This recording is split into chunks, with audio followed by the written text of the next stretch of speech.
Yes. Hey, what is up, guys? This is the 90-Minute Club, hashtag 90-Minute Club.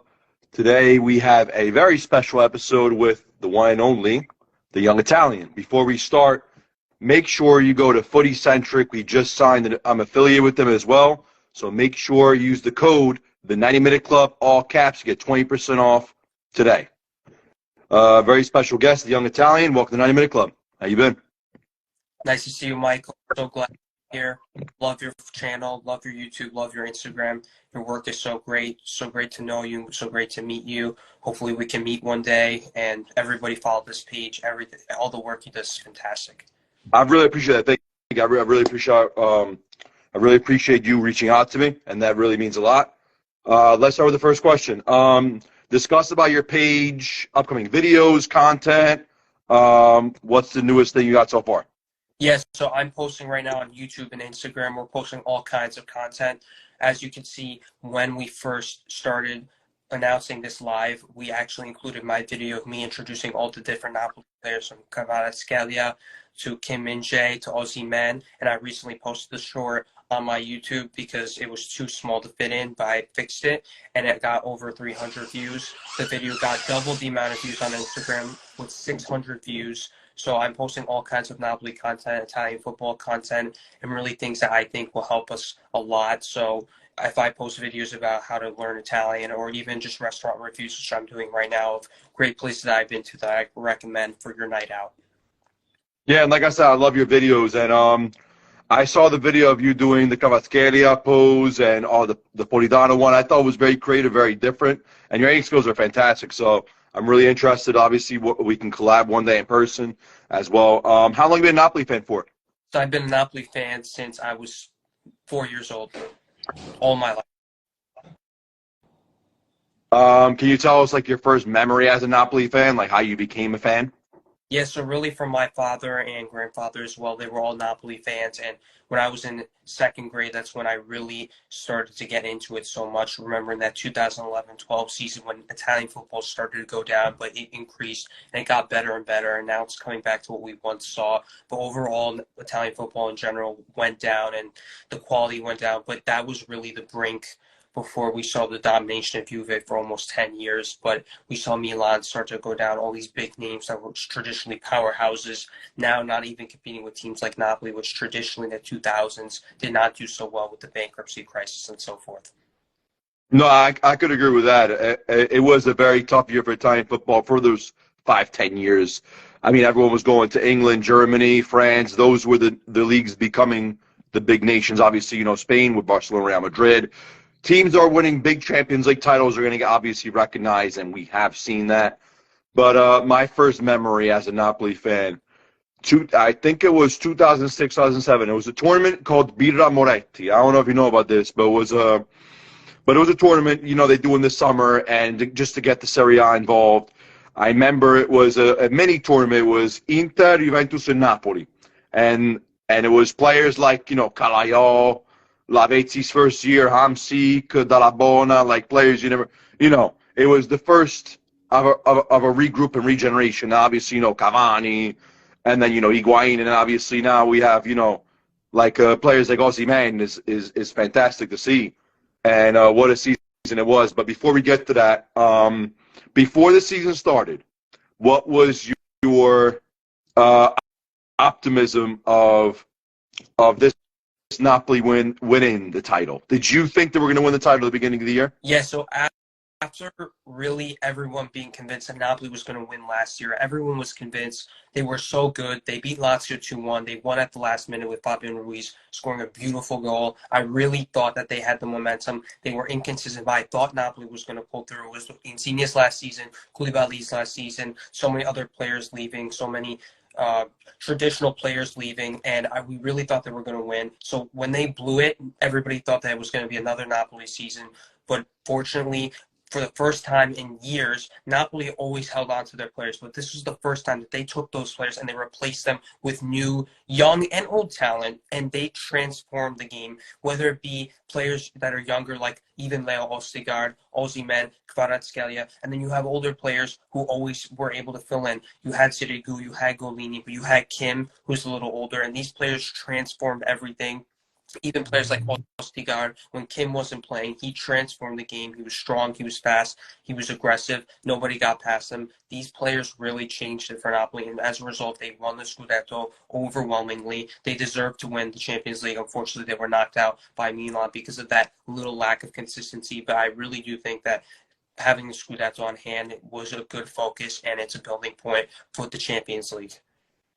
No, obviously we're gonna get the scudetto in a minute, but before the season started, we saw we signed Spalletti, and a lot of people really didn't believe in him. People said, "Oh, Napoli's gonna falter, they're gonna fail, possibly no Champions League, no Europa League, possibly." Before the season even started, we lost players. Obviously, like I said, Insigne Mertens, Fabian Ruiz, and these are all players that really changed that Napoli side last year. However, when we signed a player like Kvaratskhelia this year, I had no idea who he was. I'm going to be honest with you. I had no idea he was an unknown, becomes a superstar. Kim Min-jae, I have who is this guy? I have no idea. Boom, superstar. Giovanni Simeone is really the one that we had an idea. He scored goals against us when he played with Hellas Verona. His father actually played. Davide Simeone, right? Diego Simeone. He played, I believe, for Catania back in the day. So we knew that he was going to be a superstar. Obviously, Raspadori, same thing. He had a great season with Sassuolo, but he really needed a big push, and that's exactly what he got. He really got a big push, and Raspadori, with the minutes that he played fantastic. I really think he changed the team. Another interesting fact about Raspadori: the 2 goals that he scored were both in 90 minutes. Yes. And the 90-minute goal he scored against Spezia was, I think, the reason why I think we got plus 15, plus 18. And then the goal he scored against Juventus was pretty much the Scudetto sealer in a way. Well, it could have been. We'll get to that. But what an amazing squad that we've created this year alone. It's sad to see that Spalletti is going to leave and go somewhere else.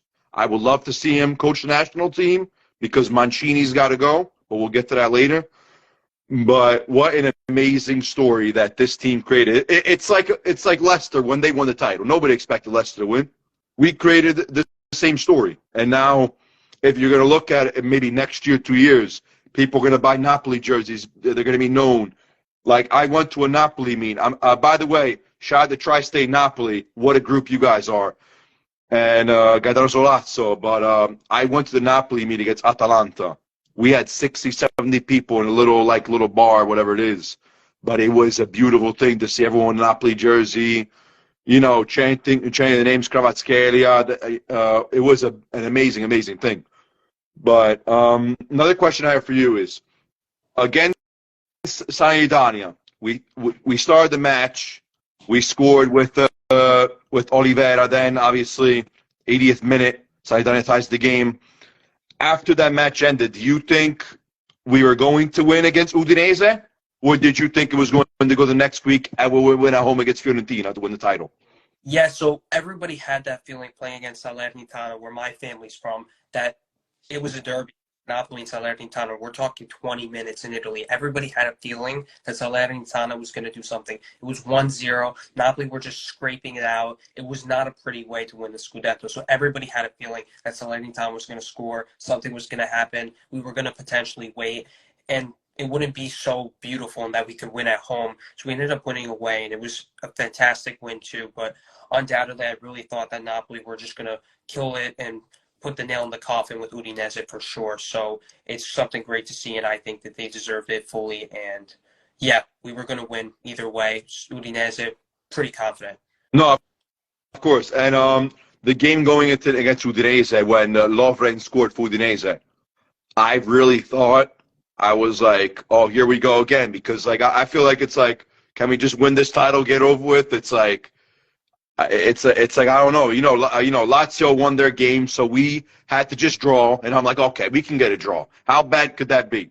And then Osimhen scored, and I was like, yeah, game's over. I was like, there's no way we're gonna lose this match. Once the 95th minute hit, 96, whatever it was, I cried with emotions because I remember my father telling me stories. Back when they won, I believe it was 87, 88, right? 88, and 88, and that was the last time they won. They won the Champions League, the Cup of UEFA in 90, right? I believe. Frankfurt. And my father told me the stories of how beautiful thing it was, the city of Naples, just everyone. I was like, I wish I could have been there in Naples just to see that. So many of my cousins and my relatives sent me videos, and what a beautiful story it was, and that will always be in the history, I guess, of not just Napoli hard, but just, I guess, in football in general, that not always the big clubs going to win. There's going to be an underdog story, and that's the beautiful thing about Serie A. It's becoming a more developed league. You're seeing teams like, okay, you saw Napoli win, then it was Inter, then it was Milan, Juventus. You saw 3-4 teams win in a different span of 4 years, which was a beautiful thing to see. But when you celebrated 95th minute, what was the emotions going through your mind? Yes, so it was really relief from many, many years of pain and Napoli just never making it to that last minute. Napoli are known for the team that lose in the last second. That's what they are. They make it, they'll have a great season, they'll have a great game, and they lose in that last second. They choke in that last 5 minutes. Napoli were literally the chokers of football, and that's why teams did not take it seriously. That's why you go to an Italian football store, like you said, and you don't see Napoli jerseys. You see Inter jerseys, you see Milan jerseys, you see Juventus jerseys. Even when they're inconsistent, they still find a way to pull through, but Napoli never did until now. They won resoundingly. They have a team that is filled with winners, filled with young talent that is not under pressure like Insigne was, who was so inconsistent at times, despite being an incredible player that made him stand out, that kept him there for 10 years. It was because when he played well, he played really well. That's why we kept him. Otherwise, he was inconsistent. But Napoli, as a result, in general, did not have that 5 minutes in them that could take them to the next level. That's what they were missing.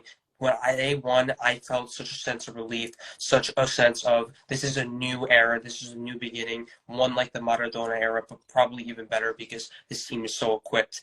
And I hope that they'll get a really, really good going under our new manager, Garcia. I mean, like I said, it was a relief for me, but it's really going to be interesting to see what's going to happen next season with Osimhen. Is he going to be sold or not? I believe Kim Min-jae is possibly going to Manchester City. I mean, Manchester United. I'm sorry about that, Manchester United. So it's really interesting to see of how this Napoli side is going to adapt next season. If we do lose a Osimhen, maybe in a couple of years, possibly Kvaratskhelia. I hope not. But I really hope this Napoli side next year, the goal is Champions League. No doubt about it. At least reach a semifinal. We reached the quarterfinal, first time in history, God bless. But now it's really time to get to the semifinal or even a final, hopefully. But Champions League, like I said, this year, when we got the draw against Milan, I was very nervous. Very nervous. Because after losing that 4-0 against Milan at home, I was talking to my relatives and everything else, and I said, it's not going to be a walk in the park.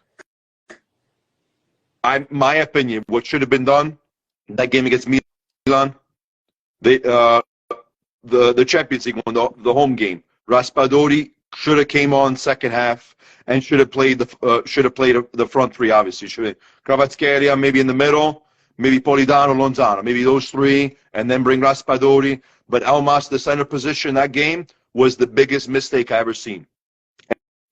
And that's something I hope to God I don't see in my life. But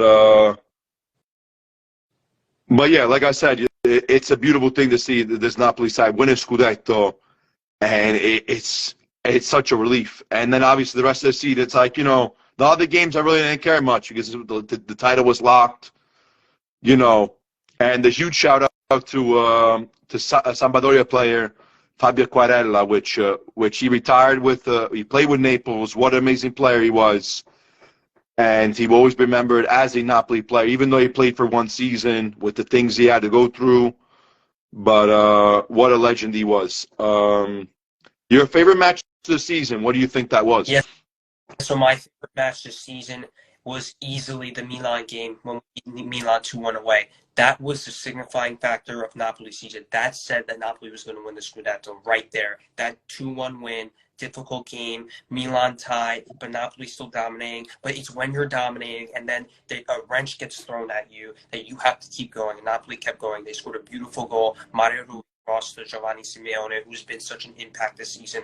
Sometimes I don't even miss Osimhen because we have Simeone. Sometimes I don't even miss Simeone because we have Raspadori. We have so many other players. But that game was a turning point. Milan being the reigning champions, winning away in such a difficult way, such a beautiful goal. And then after we see Simeone running down the stairs, running down the hall, it was just iconic moment. There's no way that he would do that, and then we look back at it and Napoli don't win the Scudetto. That is something that is in the paper, that's in the scrapbook of Napoli. We're going to look back on that, and we're going to say, well, Napoli won the Scudetto, and we're going to see that video of Simeone running and kissing his wrist with the Champions League ball on it. Those are iconic moments, and when you see that, you just have a feeling, you just have a nostalgia that something's going to happen in the future, and it did, and that was a turning point. That was the best Napoli game. It was the point that they proved themselves, and they convinced themselves that they were going to win.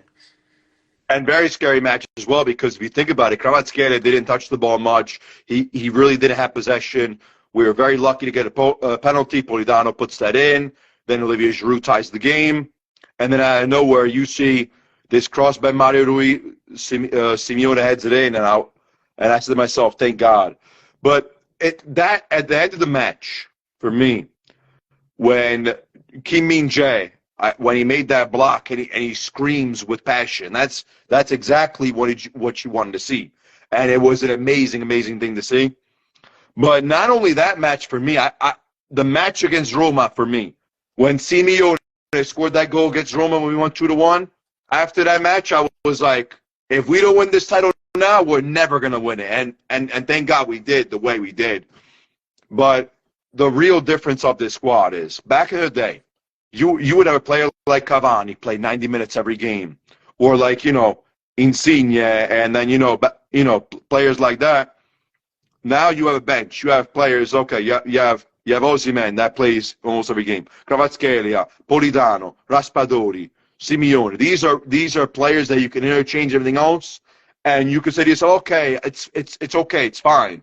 Back in the day, when a bench player comes over Napoli, it's like you kind of get scared in a way, And if you really think about it, teams like Empoli, Spezia, these are teams we would always lose 3 points to.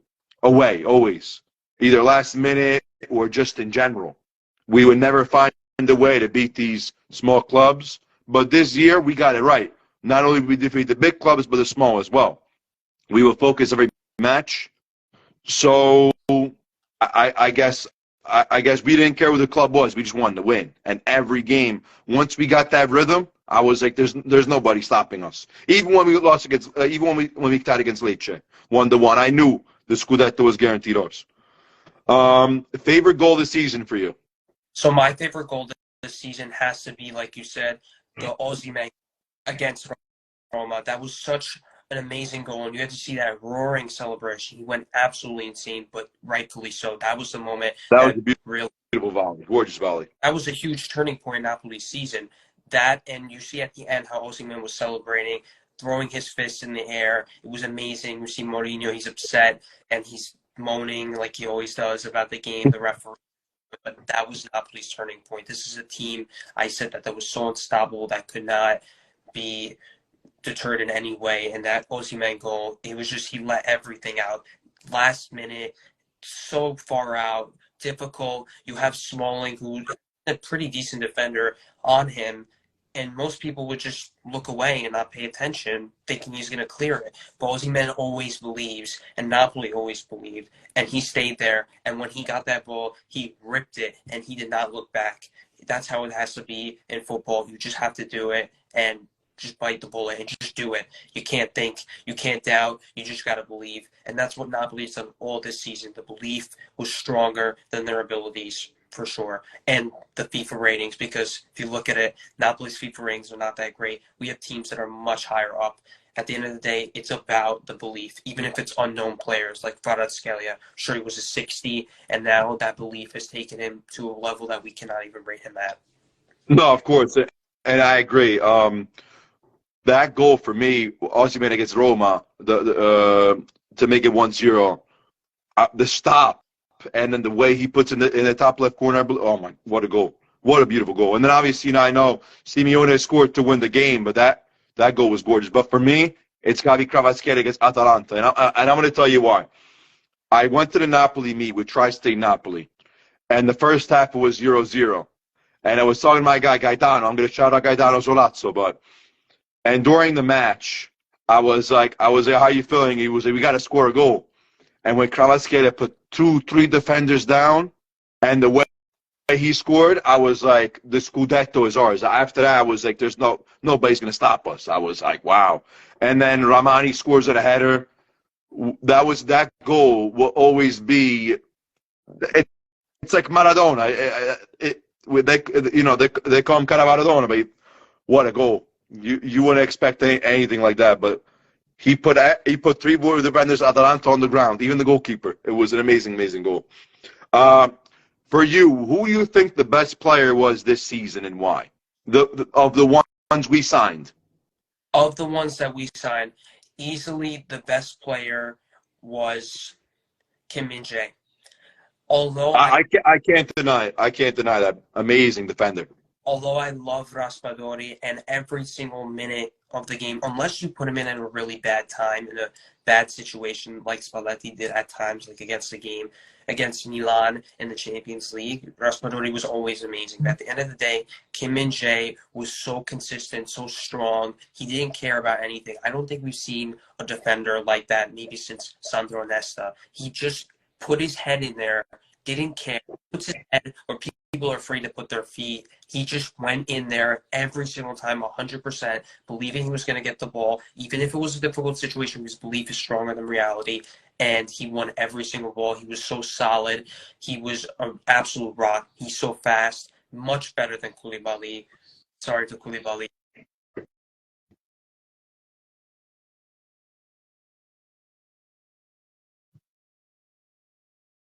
You cut out. You cut out. Your voice cut out. We have so many amazing. No, I'm sorry. What did you say before? Your voice cut out. I'm sorry about that. I apologize. God is such an amazing player who I think needs to step up now. It's such a shame that we haven't played as much as he did, but he will step up into that position. He will do really well with Ramani, who is such a old school, almost an Italian defender, really just amazing, calm, not that fast, but he's always calm and composed and always wins the ball and helps out. Even if he doesn't have that strength and power like Kim Min-jae does, he is still so amazing. No, of course. And I remember when we lost, Insigne, it's like it hurt. Don't get me wrong. Mertens, same thing. But I knew, Mertens was aging, and everything else. But when we lost Koulibaly, I said, who's going to replace him? And that was my problem. And when we signed Kim Min-jae, I'm going to be honest with you, I had no idea who he was. He looked like like a Nesta, Maldini, like you said, and I love the way you mentioned that, like an old school class defender, locks you down, he won't let you touch the ball, but at the same time he did score, I think, 2-3 goals this season, I believe, for a defender. Yeah, so Kim Min-jae scored 1 goal in the 4-0 win at the beginning of the season. Yeah, against Monza, and then he scored against Lazio. Yes. Yeah, away. Yeah. So I think he scored another one, I believe, after that. I think he scored 3 goals this season. But for a defender to score 2-3 goals is good. That's very good. It's very impressive. But also the way, like I said, sometimes he does push for the attacking position. Sometimes at a header he's always there. But when it comes to lockdown position, there was no better defender than him this season. Hands down. Even CBS Sports from Paramount Plus, they all said it. He's the best defender in the league right now. And like I said, we are so blessed to have him. Is he going to Manchester United? We don't know that. But like I said, the way I see it, I think he's going to go. Who's going to replace him? I think I don't know. That's a question another day. We'll figure it out with signings and everything else. But for me, he is the best player that we signed. That didn't sign, obviously it's going to be Osimhen. 26 goals this season, best striker in Serie A. He is, I believe, he's the second African striker in Serie A history to score more than 25 goals this season. Yeah, I think he tied George Weah. I think he tied his record. Weah's record. He tied his record, or he beat the record. He beat the record. Wow, okay, he beat the record. I knew it was around that. He beat or he tied. It was around that. But what a player! He would score anyway. He would score the header, with a shot on the side, a pass in the middle. Anyway, he would find a way to score. And he was really the definition of what we lost. Like back in the day, we know when we lost Higuain, you said to yourself, who's going to be the next big thing? And now we have Osimhen. You're like, wow, what a player. What's going to happen in his future? We don't know. However, that's going to be a question for another day. Do you think Osimhen will leave this season? I don't think Osimhen will leave this season because you have a love for him and him for Napoli as well that I haven't seen in a really long time. Even with Higuain, who was just a mentally fragile player, who was clapping at the end with the fans against the game and in the game against Frosinone, but at the end of the day, Higuain was just, again, a two-faced player. We saw that when he went to Juve, and you see him now. He's fat, he's skinny, he's happy, he's sad. He's a two-faced player, but Osimhen really has a love for the city, and the city has a love for him. And to see him leave would be an even bigger shock than leaving with Higuain. But I do believe that Osimhen will stay for everything that he's done and the momentum he has, and he's at one of the best clubs in the world. He has no reason to leave. No, and you could have said that better, Marco. I really appreciate that. But for me, when we want to get to Udinese, people celebrate him like he's Maradona. Everyone's like rushing to him. It's like that's an iconic moment. It's like when Messi won the World Cup for Argentina. Same concept. You know what I mean? He's a beloved God. Same thing. And that's why I feel like he was the next big thing, and I believe he's going to be the next big thing in the next couple of years. Like I said, do we know about his future, what he's going to do in Napoli this season? I believe he's going to stay. I think the year after that, I think he's going to leave. If he has a phenomenal season next year, I think he's going to go with the money that teams are offering. If you could buy one player, any player, who would it be? Name one player you would buy for Napoli right now. One player I would buy for Napoli right now definitely has to be, with the loss of so many players, like, if it had to be in Serie A, or would it be just in general? In general, who would you sign? One player I would sign is another winger. I would sign maybe a Vinicius Jr., someone who is so consistent, because I do think one flaw with Napoli, he's a winger on the right side. I think Politano is inconsistent as much as I like him, and I think he was put in my video. I did the left-footed curler, and I think Lozano is also another great player, but also is a bit inconsistent. He's more consistent than Politano, but not quite, and that's why we had to have Raspadori coming in. But again, Raspadori was lost. So if I really had to pick any player, it would have to be a winger, and I don't think that Vinicius Jr. would be a player that we could be able to sign, but I would think more so in a micro area like in Italy, and I would think someone like, really even someone simple who's very tactical, like a Salamakers or someone. Well, like Berardi. Berardi would be good too. Or even Berardi is another fantastic player who finally got put into his position, and now we see him at a completely different level with that left foot. Of course. No, like I said, on my last podcast I did with Tifosi Napoli group. By the way, shout out to them with their group and what they're doing in Hamilton, New Jersey. But I said Berardi would be a perfect signing for Napoli. I always said that. I said Berardi and Scamacca. I love Scamacca, the way he plays, and he won the Conference League with the West Ham, right? Yes. Yeah, he won the Conference League with West Ham. What a striker he is, and he made a difference in England. I'm going to be honest with you. When he switched from Sassuolo to West Ham, I didn't know if it was the best move for him.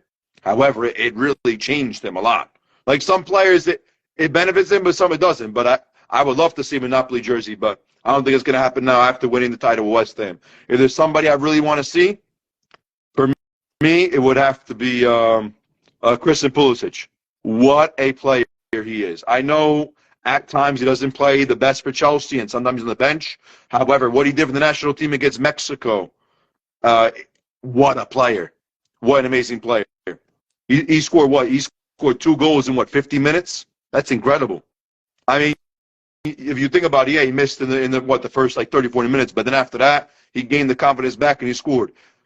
Because the big rumor is, I think Lozano's probably going to go to an English club. I think West Ham or I think Aston Villa, a team in England's going to sign Lozano. If he leaves, then Politano will probably, Christian Pulisic will probably be the best replacement in that role. Not only, he could play the left or right hand side, but he can also play the role of a striker at times as a false nine if we do need that. So I believe that's somebody that could change the game. Because the president of Naples, this is what he said in Italian. He said, "Voglio un giapponese, un americano," which means I want an American and a Japanese player. The American, I think, is Christian Pulisic. It's either him or Weston McKennie. I don't know what other play you would sign. That's American. That will go to Napoli. And what a beautiful thing it would to see how many American flags in Naples. You see how many Georgians in Naples, Koreans. It's a beautiful thing to see. And just see American flags in Naples, it would really define not only Napoli, but also Paramount Plus. You know how many games will be on CBS locally? So many. Just because of Christian Pulisic. He's the name of the United States right now. People are calling the next Land Donovan, which I believe he could be. We don't, obviously, let's hope for his future, everything else. My problem is, if he's not going to start with Chelsea, I would sign him. Let's take him on and put him in a Napoli jersey. And obviously, he would transition, from the bench and go on. Then obviously, Champions League, he would start a couple of matches. Then that's how you're going to see if he's a really good player, Is there anything you want to add about Napoli or their season or anything at all? Yeah, and I was going to say, even someone like CR7, despite not being in tip-top shape, regardless, nobody can argue the fact that he brought so much viewership to the league. He's the reason we got on probably Paramount and ESPN football, and we got on to CBS, Paramount, ESPN, beIN Sports. It skyrocketed Serie A's viewership. We see the Serie A YouTube channel for the first time in forever. We used to have such crappy commentary on the Serie A channel with these commentators who had such crazy, weird voices in 2015, 16. Yes, and then of course. we see all this English commentary, professional commentators, some really well-known, and everybody's starting to dish in on Serie A just because of one player, Cristiano Ronaldo. So he definitely helped Serie A be what it is today and build up the brands of so many Instagram pages and bigger teams like we have Italian Football TV and so many more who just rode on those trends, and that's something that really brought it to life, even more than someone who like Pulisic is, because Ronaldo is international, whether it be in Italy or Saudi Arabia. No, like I said, and what Ronaldo did in his career with either Man U or Real Madrid or Juventus, he always stepped up to the plate and he did his position. I would love to see him back in Serie A. Unfortunately, obviously with Saudi Arabia, with all the money they have, who doesn't want to go there? Look at how much Benzema's making. I think Benzema's making what? I think 300 something an hour, whatever the case may be. And then you got Ronaldo's making beyond millions and millions. It's like, no doubt going to go. Like, is he happy about it? No, but obviously now it's just like, I feel like football has been ruined because of money.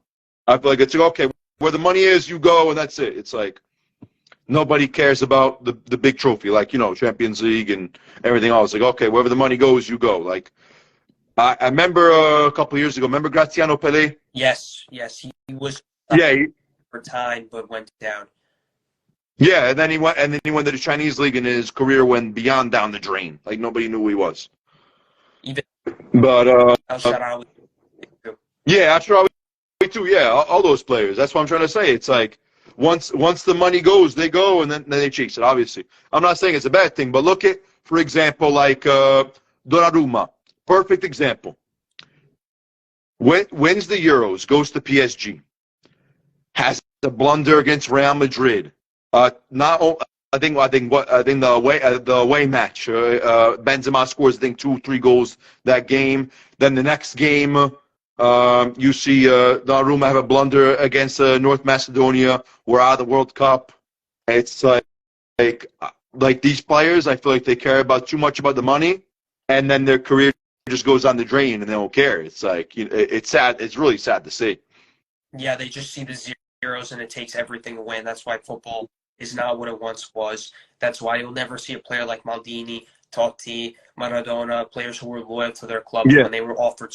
And look at now, Berlusconi was just deceased. He offered Maradona a blank check. It could have been anything. He was a multi-billionaire, and he turned it down. You'll never, ever see that anymore. And we even see it with, as a young Italian, I broadcast so much Italian culture. We see so many actors, even like Chaz Palminteri, and so much more, who offer millions and millions of dollars, Sylvester Stallone, for their scripts, and they turn them down because they want to be the star, and they want to be loyal, and they want to tell their story. And it's the same thing with football players like Maldini and Totti. Now it's just where the money is. The players go down, the quality goes down, and it just becomes a business for marketing. There's no heart, there's no passion, there's no love for anything. That's why a lot of these players, once they retire, they lose all their money, or they do something stupid, or they get involved in dumb stuff. Even Greenwood, who let that stuff get to his head. And as a result, that's why footballers are, in general, a lot of them are swept up on the streets, and they're not honorable people. So whoever we find, like an Aussie man who's really loyal and an amazing guy, we need to keep them in prayer and really exalt them for all they've done. No, and I love that transition, went from sports to movies. I love that transition, by the way. That's really cool. But we're going to transition to the next question. Italy, as a nation, and club and national, we've lost 5 finals. Champions League final, Inter lost. Europa League final, Roma lost. Conference League final, Fiorentina lost. Under 20 World Cup, Italy lost against Uruguay. And the Nations League, we get 3rd place, you know, which was okay. We lost against Spain 2-1, by the way. Mancini had the worst formation in the world. And then obviously, like, we went third place in Nations League, which was, I guess, okay if you think about it. Let's switch to the national team. Do you think Mancini selected the right formation against Spain?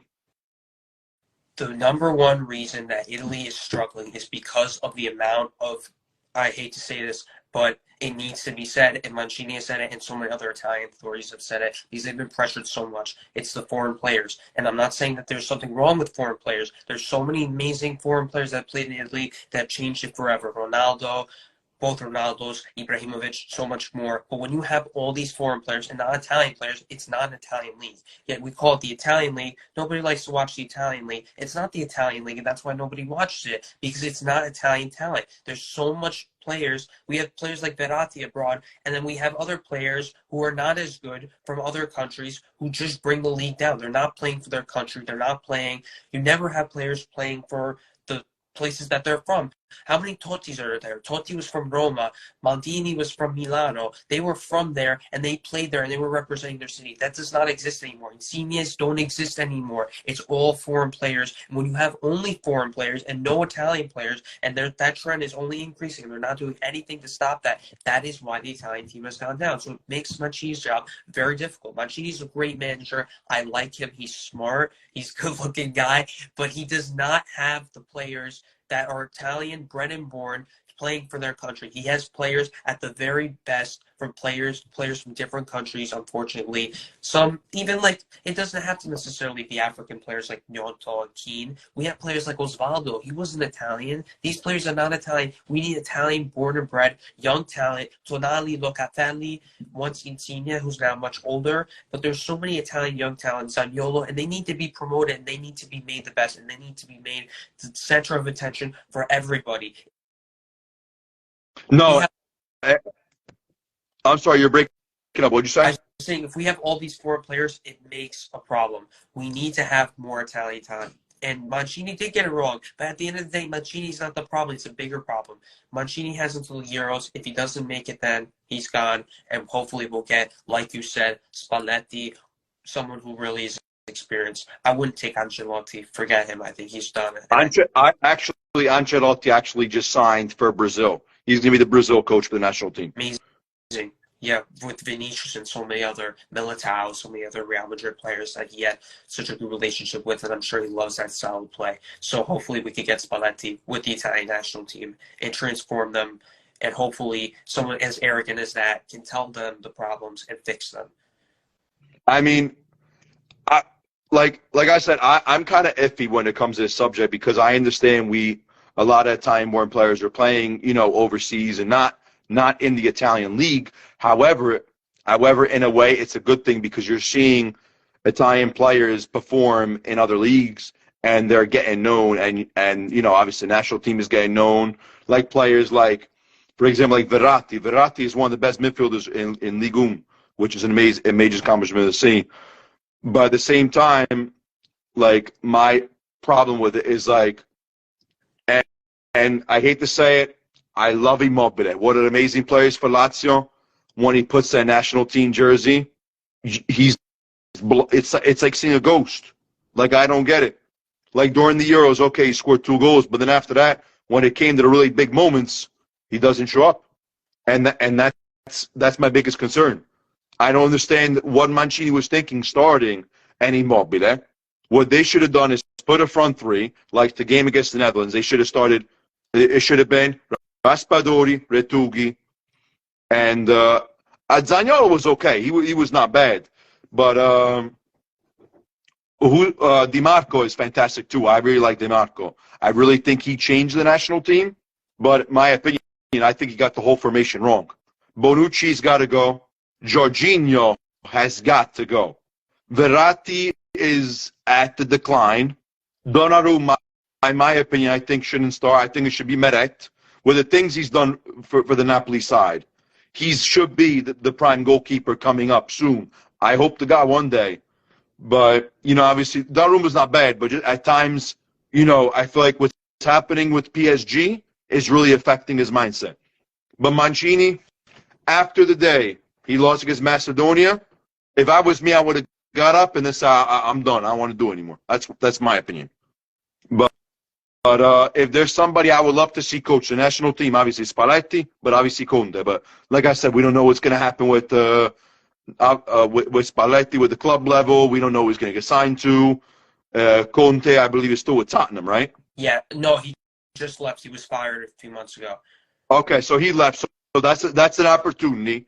I hope to God one of the two would be the next coach. But for me, Mancini's not the choice because the way this rate is going, and you mess the formation against Spain, then after that, the third place match, you score in the first 6 minutes. And guess who gets the assist? Raspadori, and he even played the game against Spain. So there's a problem. If you see a player like Raspadori, which had an amazing season for Napoli, and you don't put him in the national team, that's an issue.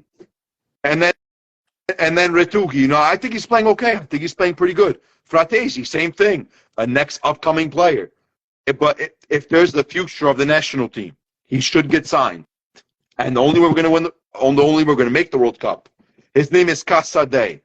For the under 21 Euros, he scored 7 goals in 7 matches? Yes. That's incredible. He scored every game.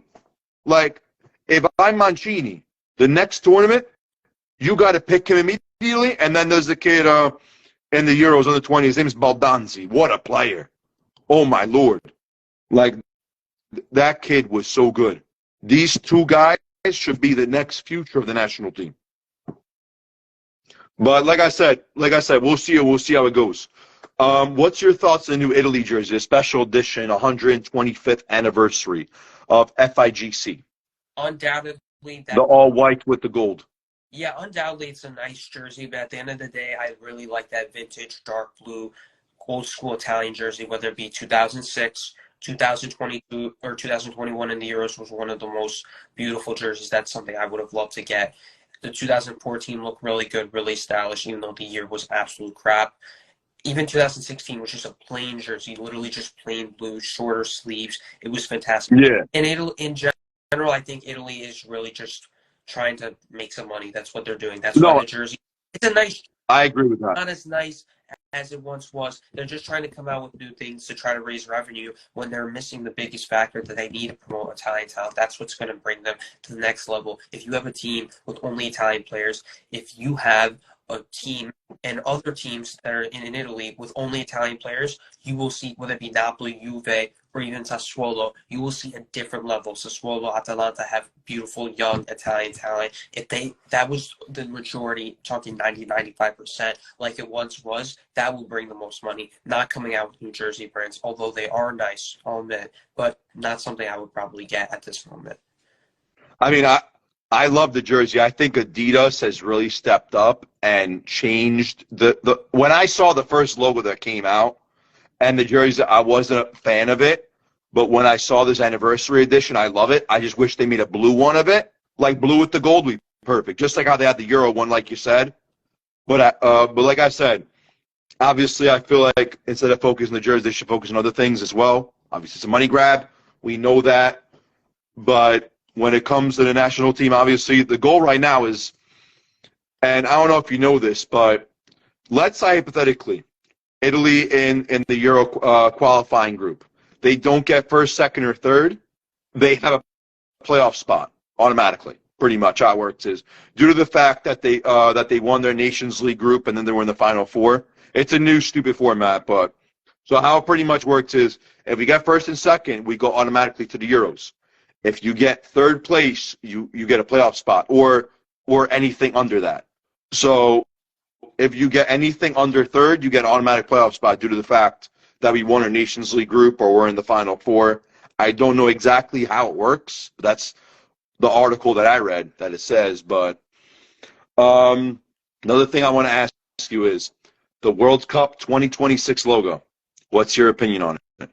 Just the plain black with the World Cup symbol. It says 26. What do you think of it? Not the biggest fan of it, but at the end of the day, I would say something that really stood out to me was 2014. I thought that was a beautiful logo. It just looked like a classic. Yeah. A combination of modern and old. Yeah. And World Cup is definitely a beautiful tournament. It's a tournament where there's always a favorite, Brazil, Argentina, but at the end of the day, there's so many winners and there's so many big nations.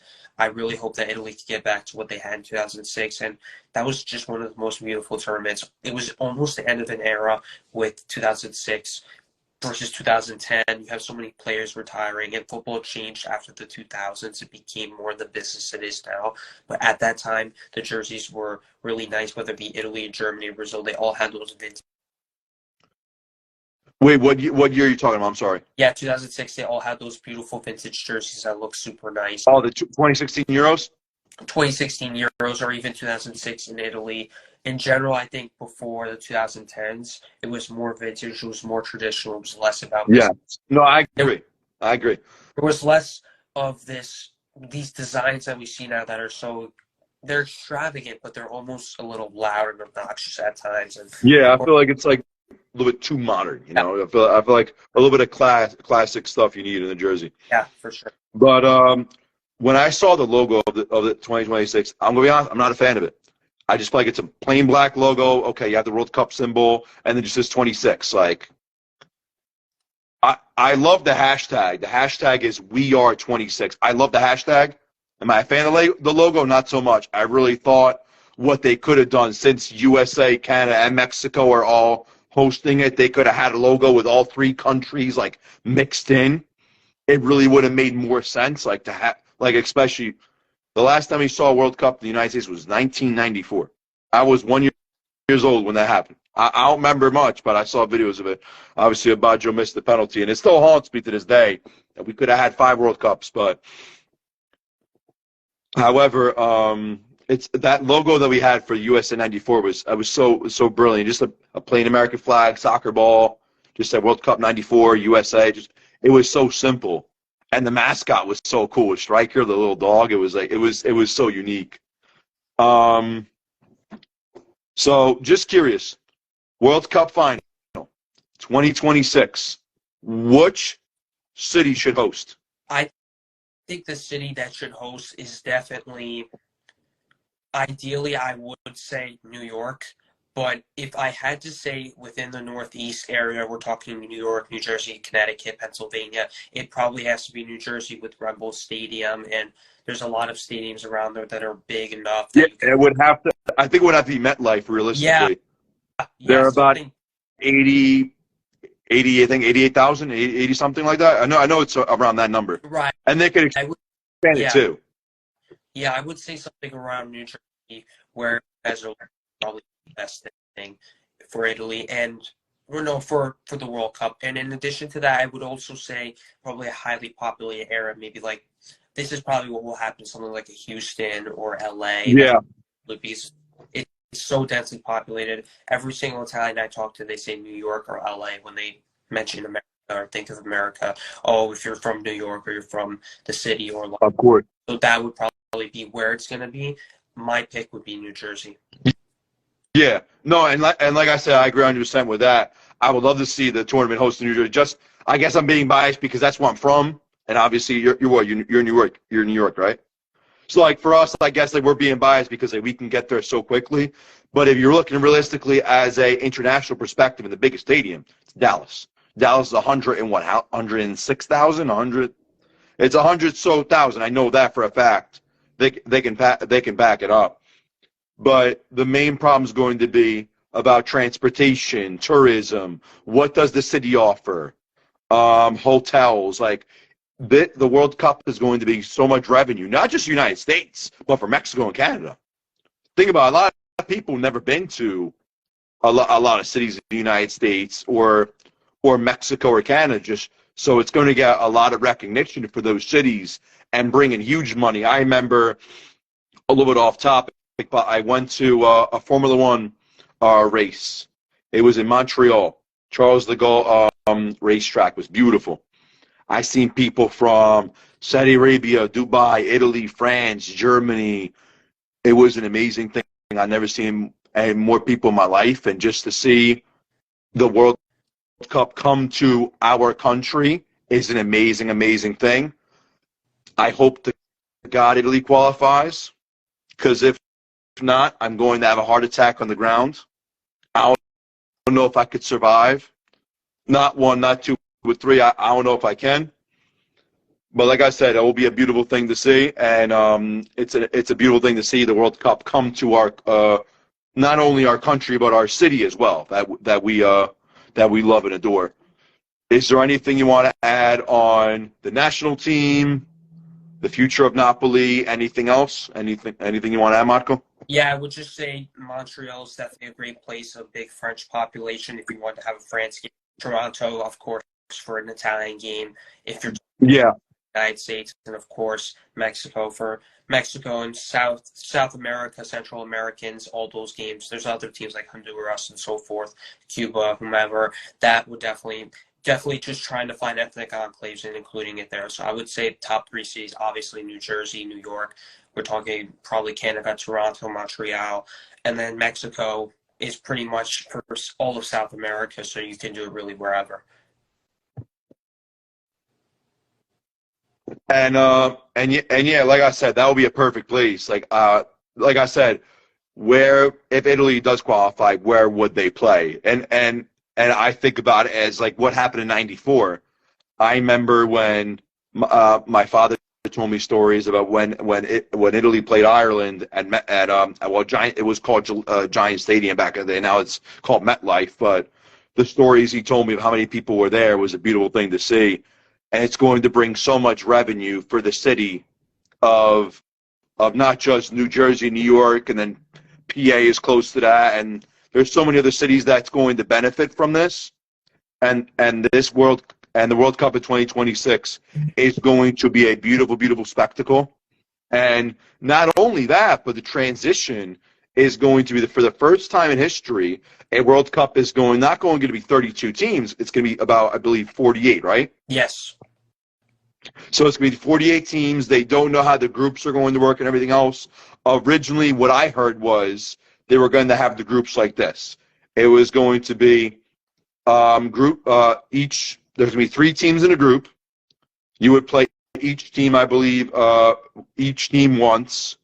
You win a game. You win a game in regulation is 3 points. You tie a game in regulation.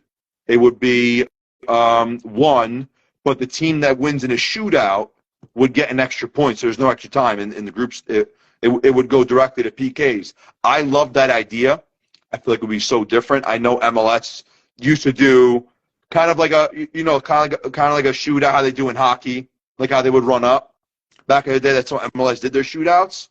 I feel like that would be so cool if they would do that. And it would really change the spectacle of the beautiful game, I feel like, in my opinion. But like I said, how's the format going to work and everything else? And there's so many questions that I have. But I really think how it's going to work, there's going to be 4 teams in a group, top 2 go through. It just makes the most sense. You would just have to play an extra round. So instead of 7 games win the World Cup, I think it will be 8, I think, in my opinion. Do you have any opinion on that? Or would you like the format being 3 teams instead of 4? Or would you want to see a shootout in the group stage? Yeah, I would probably not want to see a group stage shootout, and I think 4 teams would probably be best like it was traditionally. And I would just add that it's not a World Cup without Italy. No, and I agree with that. Like I said, we don't know what the future is going to be. Obviously, if you're USA, Canada, or Mexico, you're lucky as people because you're guaranteed a spot. You don't have to do anything. You're the host, so which is a pretty cool thing. I wish Italy was the host, so we're just automatically there. But like I said, we'll find out and we'll see what happens. Obviously, in 2026, we still have the Euros to worry about and qualifying for the Euros, so we still have to worry about that. So we'll see how that goes. But before we transition into our outro, is there anything you want to say? No, I'm okay. Okay. Thank you so much, guys, for watching. And before we go, I'm going to say this. Shout out to Footy Centric for these amazing jerseys. Like I said, Napoli jersey, the Maradona right here, as you can see. And also this beautiful Kaká 2006-2007 Champions League final jersey. If you guys want any jerseys from Footy Centric, use my code, the 90-Minute Club, all caps. You'll get 20% off today. Thank you so much, Marco, the young Italian. I really appreciate it. If you could do me a huge favor, please post this on your page. I really appreciate it, man. Thank you so much. We'll see you. Forza Napoli. Ciao, ciao. Everyone. Ciao, ciao.